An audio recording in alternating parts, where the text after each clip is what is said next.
नमस्कार, मैं हूं आशीष चित्रांशी और आप देख रहे हैं the news launcher. Hot topic with Hemant Attri और बड़ी खबर के साथ आज हॉट टॉपिक है। इस वक्त की सबसे बड़ी खबर है। हेमंत भाई को ले आई स्क्रीन पर। स्वागत है हेमंत भाई आपका। वो नोट के बोरे वाले जज साहब याद हैं आप लोग को? दिल्ली हाई कोर्ट के जस्टिस यशवंत वर्मा। अगर नोट नहीं जले होते, वो खबर सामने नहीं आई होती, तो शायद आज सुप्रीम कोर्ट में पहुंचे होते। बड़े ताकतवर थे। इलाहाबाद हाई कोर्ट से यहां आए, यहां आकर के वो सीनियर भी हो गए और जिस हिसाब से वो सीनियरिटी थी वो सुप्रीम कोर्ट की तरफ उनकी नजर थी। एकाएक घर में आग लगी, नोट जले, बोरियां नोटों की पूरे छल्लियां थी, गड्डी गड्डी पे गड्डी सामने आ गया। हालांकि बहुत सारी चीजें उस जांच में देश के सामने नहीं आई। वो नोट गए कहां, कितने अमाउंट था, कुछ भी देश के सामने नहीं आ पाया। लेकिन महाभियोग आया। बहुत बहुत नूरा कुश्ती के बाद महाभियोग आया उन पर। और वो महाभियोग जिसने उपराष्ट्रपति की कुर्सी खा ली। उपराष्ट्रपति की कुर्सी खाने के 8 महीने बाद, वो 21 जुलाई की तारीख थी, 8 महीने बाद नया खेल, नया पैंतरा, जस्टिस यशवंत वर्मा का इस्तीफा हुआ है। देखिए, सामान्य तौर पर यह खबर तो एक ब्रेकिंग है कि महाभियोग प्रस्ताव आता, मतलब सदन में उस पर बहस होती, महाभियोग के जरिए वो हटाए जाते, उससे पहले उन्होंने इस्तीफा दे दिया। सामान्य सी एक बड़ी खबर एक है, लेकिन इसके पीछे मास्टरमाइंड कौन है? क्यों ये कह रहा हूं? कह दो भैया इस्तीफा उन्होंने अपने मन से दे दिया। अरे अपने मन से ऐसे थोड़ा आदमी देता है। 100 प्याज खाएंगे, फिर 100 गाली खाएंगे, फिर 100 जूता खाएंगे। ये तभी दे दिए हुए तो होते इस्तीफा। जो आदमी सुप्रीम कोर्ट में अड़ गया, जो व्यक्ति इतने बड़े घटनाक्रम के बाद न्यायाधीश जांच अधिनियम का हवाला देकर के सुप्रीम कोर्ट गया, जस्टिस यशवंत वर्मा। सुप्रीम कुछ तकनीकी चीजें हैं, समझिएगा। ये इस देश में पिछले 12 साल की उपलब्धि क्या है? इस 12 साल में इस्तीफे जो भी हुए हैं वो रहस्यमय इस्तीफे हैं। इस सरकार की उपलब्धि क्या है? सब कुछ रहस्य में है। भ्रम, रहस्य और भय। इस्तीफों में रहस्य कभी आप देखते थे? इस्तीफा होता था, आदमी कहता था भाई हम संभाल नहीं पाए, इस्तीफा हो गया हमारा। सबके इस्तीफे रहस्यमय होते हैं। धनखड़ का इस्तीफा आज तक नहीं पता चला। वो आदमी जो सेहत की वजह से दिया था, वो घूम घूम करके ज्ञान बांट रहा है ठहाके लगा के, नहीं पता चला। वही इसलिए हमने कहा कि मास्टरमाइंड कौन है। जस्टिस यशवंत वर्मा का इस्तीफा इस टाइम पर होना, इसके पीछे कौन है? क्योंकि जो इस्तीफा लिखा है वो 4 लाइनों के 5 लाइनों के इस्तीफे में उन्होंने लिखा है कि मैं कारण नहीं बता सकता इस्तीफे का। अरे भाई, आप इस्तीफा दे रहे हो, कारण क्यों नहीं बताओगे? आप बता देते मेरे घर नोट मिला था इसलिए दे रहा हूं। आप बता देते मेरे ऊपर महाभियोग आया है, वो भी नहीं लिखा है कि महाभियोग मैं इस कारण नहीं बता सकता हूं। ऐसा लिखना संदेह पैदा करता है। और संदेह नहीं, हम संदेह इसलिए कह रहे हैं क्योंकि हमारे पास प्रमाण नहीं है। आप तय मानिए इसके पीछे कोई एक व्यक्ति है जो पूरा सिस्टम चला रहा है। मैं आपको खबर दिखाऊं, फिर हेमंत भाई के पास चलेंगे। हेडलाइन लाइए। इलाहाबाद हाई कोर्ट के जस्टिस यशवंत वर्मा ने दिया इस्तीफा। दिल्ली वाले घर से मिले थे जले हुए कैश। आगे चलिए। जस्टिस यशवंत वर्मा ने दिया इस्तीफा। जले हुए नोट मिलने के बाद से थे विवादों में। आगे चलिए। जज के घर से कैश मिलने के का मामला, इस्तीफा देकर हटे जस्टिस, जानिए पूरा विवाद। जरा एक खाली स्क्रीनशॉट दिखा दीजिएगा जो काम आएगा आगे अभी चर्चा में।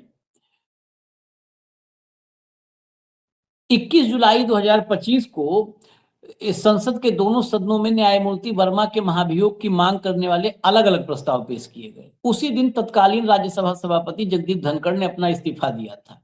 अब देखिए, यहीं पर देखिएगा, ध्यान दीजिएगा हर लाइन पर।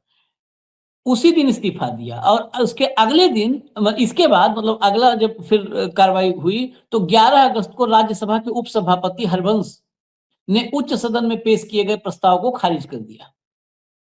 उच्च सदन वाला प्रस्ताव खारिज कर दिया गया, विपक्ष का प्रस्ताव था। एक दिन बाद 12 अगस्त को लोकसभा अध्यक्ष ओम बिरला ने उच्चतम न्यायालय के न्यायमूर्ति अरविंद कुमार, इलाहाबाद उच्च न्यायालय के मौजूदा मुख्य न्यायाधीश एम श्रीवास्तव और वरिष्ठ अधिवक्ता बी आचार्य की सदस्यता वाली एक जांच समिति के गठन की घोषणा की। बेसिकली ये प्रोसेस होता है, जब महाभियोग आता है तो महाभियोग जिस भी सदन में महाभियोग के प्रस्ताव को स्वीकार करता है सभापति, वहां पर एक 3 सदस्यीय कमेटी गठित होती है। वो 3 सदस्यीय कमेटी जांच करती है आरोपों की, और जांच करने के बाद वो रिपोर्ट देती है। फिर स्पीकर उस महाभियोग को चलाने की अनुमति प्रदान करता है। अनुमति अगर दे देता है तो फिर चर्चा होकर के, वोटिंग होकर के, और प्रोसेस कंप्लीट हो जाता है। 11 को आप सीक्वेंस देखिए ना, जिसे लगता है कि सब वो केजरीवाल का डायलॉग सब मिले हुए हैं जी।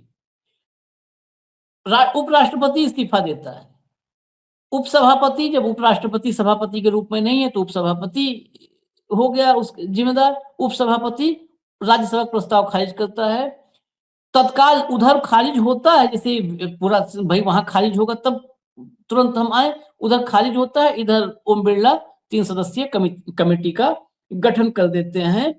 और ये सब कुछ जब चल रहा होता है, उससे पहले जब ये नोट मिल जाते हैं, नोट मिलने के बाद माननीय यशवंत वर्मा 5 अप्रैल को, जब नोट जले हुए मिलते हैं, 5 अप्रैल 2025 को, जब पूरे देश में कहा जाता है कि इनका इस्तीफा लिया जाए, इनको गिरफ्तार किया जाए, जेल में डाला जाए, तब इनका तबादला इलाहाबाद हाई कोर्ट किया जाता है और बड़े शान से वहां जाकर के 5 अप्रैल 2025 को शपथ ले लेते हैं इलाहाबाद हाई कोर्ट में। अब आप बताइए वो आदमी क्यों इस्तीफा देगा? अगर अप्रैल से अप्रैल जोड़ें, 5 अप्रैल तो गए थे, अप्रैल से अप्रैल जोड़ें तो हमने 8 महीना लिखा, ये साल भर बाद इस्तीफा दिए। 1 साल बाद, 1 साल बाद किसी की शर्म आएगी क्या? शर्मिंदा होगा क्या? और शर्मिंदगी होगी तो लिखेगा, प्रायश्चित करेगा, त्याग पत्र में लिखेगा कि मुझसे भूल हुई, चूक हुई, हेन तेन, कुछ भी है। अब पीटीआई ने जो इस खबर को ट्वीट किया है, बिल्कुल ताजा खबर है तो और बहुत जगहों पे नहीं, पीटीआई ने जो ट्वीट किया है जरा वो ले आइए, उस ट्वीट को लाइए, उसमें कुछ विषय और महत्वपूर्ण आएंगे। ये देखिए, इलाहाबाद एससी जज justice Yashwant Varma facing impeachment proceedings resigns, इस्तीफा दे दिया।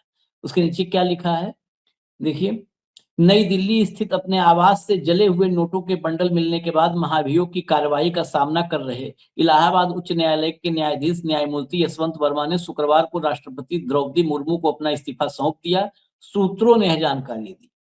माननीय महोदय, अब आगे देखिए, सूत्रों ने जानकारी दी लेकिन कोट अनकोट भी है यहाँ। माननीय महोदय, मैं इस पत्र को प्रस्तुत करने के कारणों का विस्तार से उल्लेख नहीं करना चाहता। इस्तीफे में लिखा है पीटीआई के मुताबिक, माननीय महोदय, मैं इस पत्र को प्रस्तुत करने के कारणों पर विस्तार से उल्लेख नहीं करना चाहता, लेकिन अत्यंत दुख के साथ मैं इलाहाबाद उच्च न्यायालय के न्यायाधीश पद से तत्काल प्रभाव से इस्तीफा दे रहा हूं। इस पद पर सेवा करना मेरे लिए सम्मान की बात रही। 9 अप्रैल को राष्ट्रपति को भेजे गए अपने इस्तीफे पत्र में उन्होंने यह बात कही। 14 मार्च को पिछले साल उनके घर से नोटों के बंडल, जले हुए नोट मिले थे। 14 मार्च को, उस हिसाब से अब 13 महीने होने जा रहे हैं। हेमंत भाई, ये इस्तीफा कैसे, क्यों, टाइमिंग का क्या मतलब है? क्या इस कहानी में आपको समझ में आ रहा है झोल? आशीष भाई नमस्कार, आपको, सारे दर्शक साथियों को भी। देखिए, ये बेहद असामान्य परिस्थितियों के अंदर जो ये चीज हुई है, ये अपने आप में एक परिकल्पना से भी बाहर है कि ऑल ऑफ ए सडन ऐसा क्या हो गया, जबकि स्पीकर के द्वारा जो जांच कमेटी थी वो अपनी रिपोर्ट को ऑलमोस्ट फाइनल करने वाली थी, और उस रिपोर्ट के आधार पर फिर इनके खिलाफ महाभियोग चल रहा था संसद के अंदर। वो इस्तीफे की कॉपी भेजी है मैंने कंट्रोल रूम को, जरा दिखा दीजिएगा उसको। तो बेसिकली क्या है कि उसने, अब आपको ध्यान होगा, तत्कालीन चीफ जस्टिस ने इंक्वायरी के बाद इस आदमी को इस्तीफा देने के लिए कहा था, तब इसने इस्तीफा नहीं दिया, ठीक, इसने कंटेंट किया, और अब इस्तीफा दिया है। कॉपी, जो इस्तीफे की कॉपी है, वो चीफ जस्टिस को भी भेजी है, सूर्यकांत, ठीक। तो बेसिकली आशीष भाई, इसमें बहुत सारे सवाल हैं। आज की तारीख में कॉन्स्पिरेसी थ्योरी में जाने की बजाय कुछ मूलभूत सवाल जो इस पूरे प्रकरण से जुड़े हुए, मुझे लगता है सबसे पहले उन पे चर्चा हमें करनी चाहिए। आप सहमत होंगे शायद। मुझे एक बात बताइए, आप कोई जज हो या कोई व्यक्ति हो, कोई नेता हो, प्रधानमंत्री हो, मंत्री हो, मुख्यमंत्री हो, कोई भी हो, क्या हमारे देश का संविधान किसी दो व्यक्ति की पोजीशंस के कारण उस पर अलग अलग तरीके से लागू होता है क्या? बहुत सारे सवाल उठे इसमें से। इस जज के यहां पर जले हुए नोटों के बंडल बरामद हुए, उसी रात को सबको पता लग गया था, पुलिस को, प्रशासन को, और टॉप मोस्ट मिनिस्ट्रीज को, एलजी को, और यहां तक कि गृह मंत्री को। इसमें अब कोई शक नहीं। उसके बावजूद भी इस मामले को कितने बड़े पैमाने पर छिपाने की कोशिश की गई, ये आपको भी पता है। ये तो शुक्र है कि मीडिया में ये खबर आ गई, वरना इस खबर को हजम कर लिया गया था, पूरे का पूरा प्रकरण ही हजम हो जाता है। एक चीज। नंबर दो, आपके पास क्या जुडिशियल इम्यूनिटी है या नहीं है, सवाल वो नहीं है। जब नई परिस्थितियां होती हैं तो नई उसके हिसाब से काम करना चाहिए। किसी के घर में नोटों के बंडल बरामद होना, इस तरीके से जले हुए नोट बरामद होना, क्या उस पर तत्काल एफआईआर दर्ज होनी चाहिए कि नहीं होनी चाहिए? और एफआईआर के बाद क्या प्रक्रिया है वो फॉलो की जानी चाहिए कि नहीं? क्या वो हाईकोर्ट जज या सुप्रीम कोर्ट जज या किसी व्यक्ति को एक दूसरे से डिफरेंशिएट करता है? सवाल ये है। उसके बाद कोई एफआईआर दर्ज नहीं हुई, किस तरीके की कोई पूछताछ नहीं हुई। जज साहब ने क्या कहा? जज साहब ने कहा कि ये पैसे मेरे नहीं है, मेरे घर में, मेरे कंट्रोल से बाहर के एरिया के अंदर थे। तो क्या इसकी जांच हुई कि वो पैसे किसके थे, कितने पैसे थे? उसके बारे में तो मैंने, आपने तो मेरे ख्याल 10 शो किए थे उस समय, अलग अलग उस पर हर डेवलपमेंट पे शो किए थे। किसके थे वो पैसे? आज तक क्यों नहीं पता लगा उस बात का? फिर जस्टिस वर्मा ने हर स्टेप के ऊपर कंटेंट किया, चाहे वो सुप्रीम कोर्ट की इंक्वायरी कमेटी थी तत्काल जज की और सारी, तब भी ये कहा गया कि आप इस्तीफा दे दीजिए, नहीं दिया गया। ठीक। जब लोकसभा में अंदर उसके इम्पीचमेंट की प्रोसीडिंग शुरू की गई, उसको भी सुप्रीम कोर्ट में चैलेंज किया गया। ठीक, कि एक हाउस ने रिजेक्ट कर दिया, दूसरा उसको एक्सेप्ट कर रहा है। मेरा आशीष भाई सीधे सीधे सवाल आपसे तत्काल, जो जनता को समझने चाहिए, दर्शकों को समझने चाहिए, अगर जस्टिस वर्मा निर्दोष थे तो उन्होंने अब इस्तीफा क्यों दे दिया? Why? He should have faced the impeachment motion. Where is the problem? वहां उनको अपना पक्ष रखने का मौका मिलता, सारी बातें कहते हो। इससे सवाल ये भी उठता है कि न्यायाधीशों को गंभीर आरोपों से छूट कैसे मिली, कैसे मिलती? पूरे मामले में वो पैसे थे किसके? वो सवाल तो आज भी है। और इस्तीफे के बाद वो सारा डंप हो जाएगा। आम आदमी अगर नागरिक होता तो उसको तुरंत जेल भेज दिया जाता, और कोई भी सरकारी कर्मचारी होता तो 24 घंटे के अंदर निलंबन हो जाता है, 24 आवर्स के अंदर। इनका इस्तीफा क्यों, उनको बर्खास्त क्यों नहीं किया गया, उन पर मुकदमा क्यों नहीं चलाया गया? इस तरीके से आप इस्तीफा दिया तो आप धीरे से निकल जाएंगे, ये तो सम्मानजनक तरीके से विदाई होगी ना। ये जो इस्तीफा देकर भागने की संस्कृति है, क्या इसको जारी रहना चाहिए? ये सवाल है। जवाबदेही के लिए पूरी जांच और पूरे परिणाम सार्वजनिक तौर पर आने अनिवार्य है। आपको याद है सूर्यकांत जी ने क्या कहा था अभी, माननीय सूर्यकांत जी ने, जब वो एक सीबीएसई की किताब के अंदर एक जुडिशरी के अंदर करप्शन पे आ गया था कि किसी को नहीं बख्शेंगे और नहीं बख्शेंगे, सारा नहीं बख्शेंगे, कहा था ना, याद होगा आपको, बड़ी बड़ी हेडलाइन छपी थी, और अटॉर्नी जनरल से लेके सबने माफी मांगी थी। तो इस केस में सूर्यकांत जी की क्या राय है, जरा वो भी थोड़ा बताना चाहिए उनको। अब जब सारी की सारी जांच हो चुकी थी, सुप्रीम कोर्ट ने अपने स्तर पे करा ली, जो लोकसभा स्पीकर की कमेटी थी वो कंप्लीट करने वाली थी, तो इस स्टेज पर इस्तीफा देने का मतलब क्या है? This is something much more that meets the eye. ये सामान्य नहीं है, ये सामान्य नहीं है। और जिस हिसाब से आपने बहुत सही इसको कोरिलेट किया, जिन परिस्थितियों में धनखड़ को जाना पड़ा था, कारण तो उसके तमाम थे, लेकिन उसका तत्काल जो तात्कालिक रीजन जिसको आप कहते हैं, इमीडिएट रीजन फॉर हिज विदाई वाज दिस, कि कैसे उन्होंने अपोजिशन का स्वीकार कर लिया, ये कर लिया और वो कर लिया। वो बैकड्रॉप में सारी चीजें थी, कारण और भी दुनिया भर के थे, वो हमने चर्चा की थी उस दिन लाइव रात को उस दिन। लेकिन सवाल ये है कि ये जो सारी परिस्थिति है, क्या ये, और जिस तरीके से आशीष भाई माफ कीजिएगा, कोई जुडिशरी इसको ऑफेंस पे ना ले, आज जुडिशरी की जो ओवरऑल परिस्थितियां है, अभी हाल ही का एक ताजा केस चल रहा है फिलहाल के लिए जब मैं और आप बात कर रहे हैं, दिल्ली हाईकोर्ट की जज सुवर्णकांता शर्मा का। ठीक, एक मुख्यमंत्री दिल्ली का बरी होता है निचली कोर्ट से, और उसके बाद सीबीआई हाई कोर्ट में जाती है, वहीं पे उनके यहाँ केस लगता है। सारे के सारे, ऑलमोस्ट सारे एक्यूज्ड कहते हैं कि हमारा इस बेंच के पास केस नहीं जाना चाहिए, रिक्यूजल होना चाहिए। अटॉर्नी जनरल खड़े हो जाते हैं वहां जाकर के, और उसके बाद जो अपने साथी पत्रकार है सौरभ दास, उन्होंने क्या क्या रिसर्च करी है, अगर मैं आपको बताऊंगा तो आप स्तब्ध रह जाएंगे।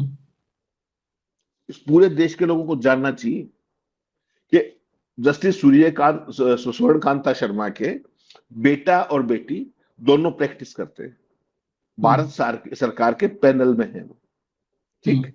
वो मेहता साहब के साथ काम करते हैं, ठीक, इस देश के अटॉर्नी जनरल, सॉलिसिटर जनरल उनके साथ काम करते हैं। और उनको कितने केसेस दिए गए हैं, अगर आप संख्या सुनेंगे तो आपके कान वो हो जाएंगे। तो क्या ये कॉन्फ्लिक्ट ऑफ इंटरेस्ट नहीं? क्या ही? सूर्यकांत जी को बहुत ज्यादा बुरा लगा कि उसके जुडिशरी के करप्शन के ऊपर किस तरीके का एक चैप्टर सीबीएसई लगा रही है। ये जितने सवाल उठ रहे हैं जुडिशरी के ऊपर, जुडिशरी के कामकाज के ऊपर, क्या इन सवालों पे भी इंट्रोस्पेक्ट नहीं करना चाहिए? फिर आप खतरा क्या बताते हो? उस बात पे भी मैं बड़ा स्पष्ट कर दूं, मैंने कुछ कह दिया, आशीष चित्रांशी की अवमानना होगी, कंटेम्प्ट होगी। भाई साहब, मान और सम्मान आशीष भाई अर्जित किया जाता है, थोपा नहीं जाता। क्या आप मुझे गन पॉइंट पे कहोगे मुझे माई लॉर्ड कहा करो? भाई साहब, अगर आप काम होंगे तो मैं माई लॉर्ड कहूंगा ना, क्या दिक्कत? उससे भी आगे कुछ कहोगे वो भी कह दूंगा, कोई समस्या नहीं। लेकिन जब इस तरह की परिस्थितियां होंगी तो क्या पूरी जुडिशरी को आत्ममंथन करने की जरूरत नहीं है? और इस स्थिति को आपने बिल्कुल ठीक कहा, मैं इसको कतई सामान्य नहीं मानता। जो आदमी पैसे बरामद होने से लेकर के आज के दिन तक, यानी कि कल के दिन तक, उसने किसी भी स्टेज पे एक भी आरोप स्वीकार नहीं किया, किसी भी स्टेज पे, तो उसको इस्तीफा क्यों देना चाहिए? उसको इस्तीफा क्यों देना चाहिए? मुझे बताइए आप, क्या व्हाट इज द रीजन? खुद जज हैं, क्वालिफाइड वकील हैं, आते हैं पार्लियामेंट के अंदर, धुआंधार तरीके से अपनी डिफेंस करते हैं, क्या समस्या है? और पूरा आर्ग्यूमेंट होने के बाद फिर बेसिक छोड़ देते हैं इस्तीफा, कोई बात नहीं। लेकिन you should go down fighting, फौज की भाषा है ये। लेकिन जांच पूरी होने वाली है, उसकी एन पूर्व संध्या पे आप इस्तीफा देते हो, तो this raises more questions than answers. And not only justice Verma, my dear, I am sorry, the whole judiciary needs to respond to this, all this issue, so what is happening around। आप बर्दाश्त नहीं करेंगे CBSE का chapter, बड़ी अच्छी बात है। मैं तो ये कहता हूं कि क्यों नहीं होना चाहिए चैप्टर? पूरे देश में भ्रष्टाचार के ऊपर हम पढ़ते हैं, भाई जुडिशरी पे क्यों नहीं होना चाहिए? मैं नहीं टोकता बीच में, चैप्टर नहीं, महाकाव्य लिखना चाहिए इस देश में जुडिशरी के करप्शन पर। ये सूर्यकांत के कहने से मतलब ये तो वही हालत हो गई जैसे हमको भ्रष्ट कह दोगे, कैसे कह दोगे? हमारे पास ताकत नहीं बोलने देंगे। जुडिशरी के करप्शन पर कोई नई बात है क्या? नई बात है क्या? हाँ, ये बात जरूर है कि जितनी हाइट पर गया है और जितने ऊपरी स्तर तक पहुंचा है करप्शन, इतने ऊपर स्तर तक नहीं गया था। जुडिशरी में, लोअर जुडिशरी में और तमाम उसमें करप्शन की तो आज से कहानी है, दुनिया लिखती पढ़ती रही है इस पर। अब वहां तक नहीं था जहां तक छनछनाने लगे लोग, बुरा लगने लगे, वहां तक नहीं था। महाकाव्य लिखना चाहिए इस पर। मैं आपके पास जो सवाल अगला लेकर आ रहा हूं वो इसी संदेह, जो आप सामान्य, हम भी कह रहे हैं सामान्य नहीं, आप भी कह रहे हैं सामान्य नहीं। क्या ये इस्तीफा इसलिए हुआ है हेमंत भाई कि महाभियोग तो आएगा ही आएगा? महाभियोग 3 लोग बैठाए हो, कैसे खारिज कर दो? क्या कह दो कि नोट नहीं चला था, वो नकली नोट थे, वो वाले थे जो टॉफी के सोन पापड़ी के साथ मिलते हैं या सर्कस मेले में मिलते हैं प्लास्टिक के, वो नोट थे। ये तो कह नहीं पाओगे, ये नहीं कह पाओगे। महाभियोग आएगा। महाभियोग की चर्चा में फिर सदन के पटल पर बहुत सी बातें आएंगी कि वो नोट जो था वो जला ही हुआ मिला, बाकी का कहां चला गया, ये बात भी आएगी। कहीं ये सब तो खतरा नहीं है कि नोट किसका था? देखिए, इस देश को सवाल का जवाब चाहिए था। इस देश में भीड़ में कि वो घंटी बजाए में राम राम राम राम सीताराम सीताराम, इसके चक्कर में देश कभी पूछने नहीं चाहता है। नोट मिला किसी के यहाँ, कितना? 500 करोड़। ऐ जाने दो यार, राम राम सीताराम, नोट से दूर रहो, मोह माया है, नोट से दूर रहो। और जो राम राम करवा रहा है वो पूरा बोरे में घुसा हुआ है नोट के। तो हाँ, ये जो है, ये वाली स्थिति, कई सवाल है, जायज सवाल, जो देश को पूछना चाहिए और देश को जानना चाहिए। जस्टिस यशवंत वर्मा के घर में वो नोट थे तो कहां से आए थे?